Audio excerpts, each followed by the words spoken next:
The Grow My Cleaning Company podcast helps owners of cleaning companies just like you to grow your company and yourself so you can make more money and finally get the time and money freedom that probably got you into this business. Discover how to automate and create systems that allow you to grow like crazy without losing control. If you dig the show and want to show some love, subscribe, rate, and review on iTunes. It really helps. Enjoy the show. All right, question. How long do you think we have before humanoid robots replace our cleaning business? This is not a joke. Really good question. I believe it or not, I think about existential threats like that because I feel like that's my job. So oddly enough, if you'd asked me that 10 years ago, I would have thought we'd start at blue collar and work our way up to white collar. Like this would be the first to go. And then like high-end IP lawyers would be the last. I'm finding that to be turned on its head. I think the way that technology is going, intellectual jobs, or like my job, is more at risk than your job. We've always done this anyway, but part of like, we got to build relationships, right? Because that's really all we can do is have relationships and really contextualize to your very specific thing. So how long? I couldn't tell you, brother. I wish but I would say we have more than a decade. And I think so much disruption will happen to the non-blue collar work first. And that's going to take a minute to shake out. That it won't be anything that we don't see coming, right? Exception would be drivers. I think those are out pretty quickly. But all non-driving blue collar work, I think AI is going to take over that pretty quick. But non-blue collar, like physically, and I think they've got robots that can do a lot of stuff now, but they're very, you know how it takes before. There's like, in 1979, there was a cell phone that weighed as much as your house. And for $100 a minute, you could call someone and that phone was 27 grand. And then sometime around, 97, like everyone had one or two, that whenever that happened, but it was 30 years in the coming and we saw it for a long time. So that said, the other piece of that, and again, I wish I could tell you I'm some expert on the future, but I am not. So we'll record this and look back in 20 years and look how silly Mike sounded. That said, the flip side of that is also needs to be taken into consideration, because for us to be, when I say us, I mean owners of cleaning companies or the cleaning service as a concept, to be replaced, I believe you'll need two things: machines that can do the cleaning job, and probably at that point, machines will be making those machines, right? So machines will pretty much be able to do all the white collar stuff will have been handled. So I'll have been out of a job many moons ago. And now we're kind of getting down to the, and this is also very tactile, hard to do, like flipping. I think they'll come for other blue collar jobs like mining, just less like I need fingers and a little bit of brains. Like I think we'll be at the last. Then it's like, well, if machines can make machines, and machines can pretty much do everything. Energy is the one thing that we got to get sorted, because if there's not enough energy, that would be the problem. But if we've got plenty of energy, I don't think anyone will have a job, and they'll have a real extension. They call it there's a name for it. The singularity, where it's like, okay, now what? Nobody has a job, but nobody needs a job because houses are free, because machines can make machines, and machines can make houses, and to get the materials out of the ground and transform, that's all machines, and all machines can make machines. So now you get into much more philosophical, like, what does the world look like? So I guess the short answer I've allowed myself to sleep with and believe is going to be the case will be, there'll be such a disruption in other things. Our industry will be such a small, it's going to be at the end of that tail from my perspective, and B, so many other positive and negative things will happen. It'll almost be a moot point of like, not just what we do, is like, what does anybody do? Right? Like it'll be, if really energy at that point, I think will be the commodity, because if you have machines that can do everything, and all that the machines requires energy is going to be the one, and they've got the slow fusion fission thing. So I don't know if that's a satisfying answer, but when you're saying, tell me about the future, I can only give you opinions and hope, no experience firsthand. Questions, comments, or remarks before I move on? No, you can just tell that's my vacation brain question. It's a great vacation brain question. Yeah. And that's one of the things I have thoughts, and I definitely research and study, but I'm open to opinions. Like, again, most stuff I coach, if not everything, is here's what I've done. This is fairly definitively accurate and will get you the way you want to go. When it's something outside of my area of expertise, I'll always give my perspective, but I'm always defer to someone smarter than me. So if any of you guys are like, I've done the research, I know what's going to, I've got more feedback, I'm always open to hear it. So, great question, Marty. Thanks. I don't think it was a satisfying answer, but I appreciate the question. Yeah, no, I actually really appreciate your take on it. I completely agree with you as far as large language learning models taking blue collar or white collar workers' jobs, like paralegals and maybe even attorneys for 80% of what we deal with might be out of a job in less than 2 years or something. But definitely like data entry, data management, data analyzing, like all of that might go away awfully quickly. Where it's fascinating to me is that OpenAI just applied their ChatGPT 4 to an actual humanoid robot, and you can literally ask it questions. It looks around, understands its context, and hands you an apple because you say, "Can I eat something?" That's crazy. And so the next thing, it's so funny. Every video I see of humanoid robots, it being developed right now, especially out of China, they're actually literally aiming to mass manufacture them by end of 2024, is they show robots in factories, and the very next thing they show is robots cleaning. And I swear it's just because that's what humans want, is they want a robot to be able to like do their laundry and do their cleaning. And so it does worry me, but I'm just trying to keep my finger on a pulse of something that's probably a lesser threat than, our own internal problems. I should probably go out and sell more. Just go, for today, you should definitely go out and sell more. But even long term, then it just becomes now we're managing capital and non-human resources as opposed to resources. They still, maybe people have their own humanoid. Elon's working on his, Optimus guy, but I don't know how much cleaning he'll be able to do. So, now you become Uber as a taxi company. It's a little, it's just shift.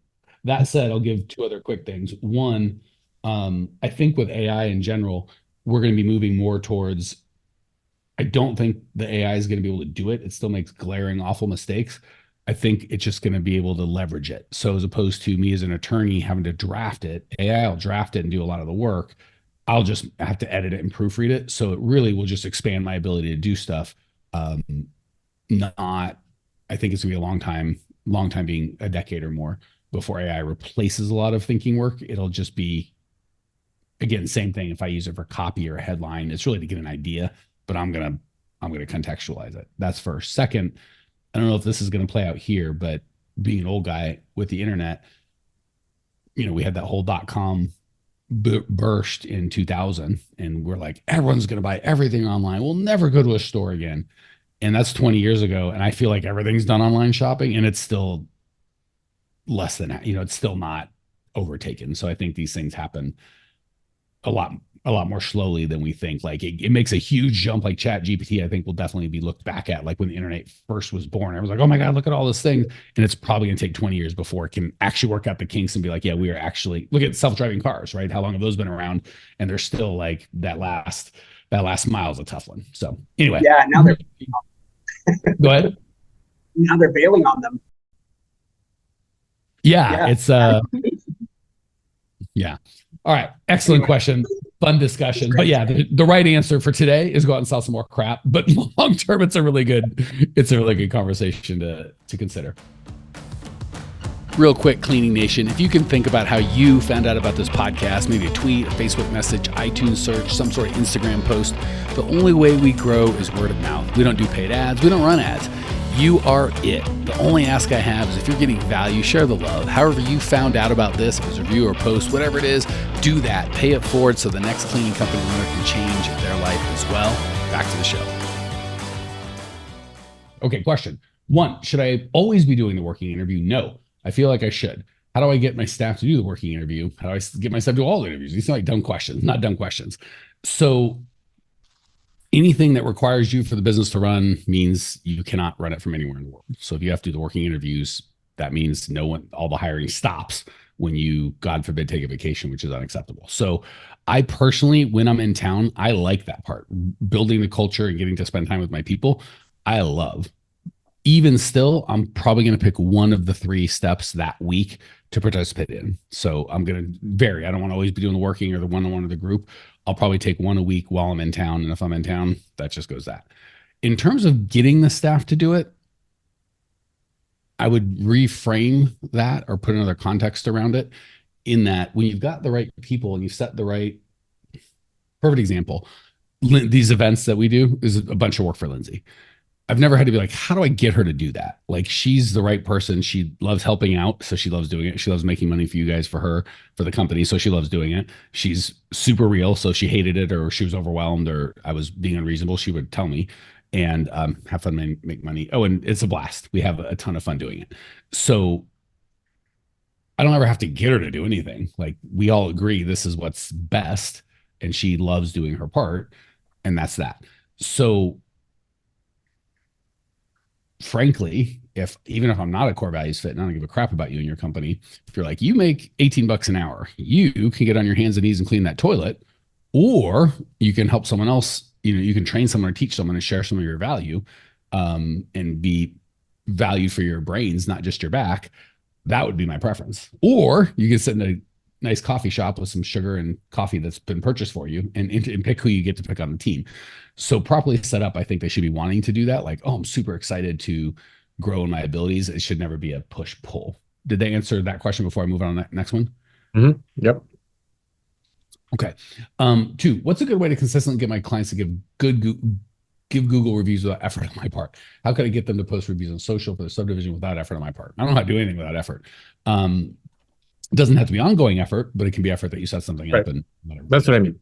Yeah. So I'll be honest with you. This is one of the things I'm weak at. So I'm going to give you a wildly unsatisfying answer and leave it to the in the chat, just so it's not all chaos. Leave it to the group to share their experience. You guys are just the best. Like, I really, really appreciate. You guys are all amazing when it comes to reviews. Like, we never ask for them. We don't do anything. And you guys just step up and give the most. And by the way, I personally respond to every one of those things. So when you see a response that is not Lindsay or that's not Apple, that is me. So really appreciate you guys. That said, I'm pretty shitty at getting reviews because we just do our best to really love on our clients to make them feel appreciated and loved and cared. And we do. It's not like it's some sort of scam to be like, let's make John think we like it. Like, we really do care about you guys, and you are amazing. So, and every company I've had has been that way. We've just let it happen, which is not helpful to you guys, but I don't want to, everything we coach is crap I've done. So I don't want to be like, here's a system on a book that I read, or, I don't know. Claire says customer happiness manager would be the person in charge of that. And if you don't have that yet, then you're the customer happiness manager. Yeah. So big asterisk, everything I coach is crap I've done, both good and bad. So I can tell you from experience, if I woke up in your shoes, I'll tell you what I would do, but this isn't something I've had experience in because we just naturally got good reviews. I would, instead of trying to get good reviews, figure out a way to surprise and delight my customers so they wanted to give good. Like with you guys, we do our best to just be with you and care about you. And hopefully, you can leave having a good or bad experience, but it would be heartbreaking if you left going, they didn't really give a shit. They just took my money. So I would find a way to surprise and delight and make your clients feel extra special. There's all sorts of software and systems and processes to call, but I have found in my experience, asking people that you give an adequate service to give reviews is a lot harder and less fruitful than just surprising and delighting people and letting them just give really good reviews on their own. And you can tell, right? Like, that's my favorite thing about the reviews we get, especially, and this is all you guys, I'm not taking credit. You guys are amazing. It's not just like, and we'll get a couple just 5 stars, love Mike and the team, and we'll take them. That's great. But they're usually like very like, I really appreciate Apple and Suzanne did this, and like really just sweet, sweet things. So the easiest way, if I'm you, I'm like, the next question is like, great, how do I surprise and delight then, jerk? Always having your systems that you're going to do A, B, C, and D, and only tell them about A, B, and C, right? So we have built in, like when you guys join our program, we send a gift. We don't, we ask you your shirt size, which kind of gives it away. But at next level, we have that stuff, so we just send it to you. We try to do our best if someone's going through something tough to send you guys a gift and let you know that we love you, or just reach out to you personally. Or when someone has a win, we celebrate with you. And we don't tell you like as we're signing you up, just so you know, 2 emergency negatives per year, we will send a gift. The budget's usually 86 to 40, $112. Like, it's just, oh my God. And it's just natural. Like any of us will, it's usually Suzanne because she gets the most one-on-one with you guys. Like, hey, Marie's going through or actually just traveled. We should get her welcome home gift, or someone's going through something struggle. So I would have a system and process as opposed to get good reviews. I'd have a system and process to surprise and delight my clients. And if that didn't get me reviews, then I'd layer on top of that asking for reviews. And I think I would probably do it the way I'm doing it here, where I would make a big deal when people, like I do my best when you guys leave reviews to on that call, be like, thank you, Caitlin. Like I know Caitlin's left me a review. Thank you so much. You're so sweet. And I'll use, cause I've read the review and I personally responded to it. Just let her know in front of everybody. So as opposed to, going, hey, Adon, where's my review? And I can't even find the one that hasn't given a review. So I'm just completely making it up. Adon, give me a review. One energy. But when Adon's on the call, I'm like, Caitlin, you are so sweet. You have no idea how much I appreciate it. Just not me, but the team. We all read them. It makes all of our day. Thank you. That's much more likely to get Adon. And I don't, by the way, I do that because I really am thankful to Caitlin. And a side benefit is Adon is going to have more of like, well, I want to do that. I've had a good experience. And like, he just wants to do that. So I would surprise and delight first, really make a big deal. And I know you don't have weekly Zoom meetings, but over email, over any communication, brag on your clients and just be so thankful out loud and proud when you get reviews in front of other clients. And if that didn't work, I was surprising and delighting, I was making a big stink and really appreciating the people that gave reviews, then I would do some sort of systematized software, email, or customer happiness manager in that order. So probably not a fulfilling answer, but I can only coach off what I actually have done and do. Okay. 3, what's the optimal way to quality control? Which does that process look like? Exactly what we teach you, man. Customer happiness manager calls them periodically. Every team should be checking at least one job once a week and giving a review. So you get ideally there's some sort of either virtual or digital or paper checklist that every team uses and goes through before they leave their account, and they turn it in either physically or electronically. And then once a week, every team checks at least one job, and then you get the review or the quality control checklist, and then the guy checking his checklist, and when they match, it's a pretty good indicator of what happened. When they don't match, that's when I, as a customer happiness manager, would probably go out and just check on that. And you can just call the client. You don't have to go out. For residential. For commercial, I go check it myself. For residential, I might call the client, just be like, hey, we had your thing checked. How did it go? What's going on? So a combination of people checking each other, the customer happiness manager checking the checks, comparing what the team that did the clean said compared with what the review said, and then calling your people quarterly, just to maybe the weekly clients, call them every month. Just checking in with your people and making sure you're doing a good job. Because believe it or not, I'm not as interested in the actual quality. I'm interested in my customers being happy. So if I do what I think is the best clean, but Capri's not happy, I'd rather do what I think is an average clean and Capri let me. So I weigh a lot on the customer's feeling about the thing, right? So if Capri needs a little extra to feel loved, and Danny's super easy and she doesn't care, and Claire doesn't care about nothing but this one thing, I'm more into like, as opposed to, I just want to make sure everyone's feeling good. So I do a lot of more weight on client feedback than I do on metrics of me going, this is clean to my standard, because it's not my house. Does that make sense? Right. Okay. Well, here we are, the end of the podcast, and you made it. Great job.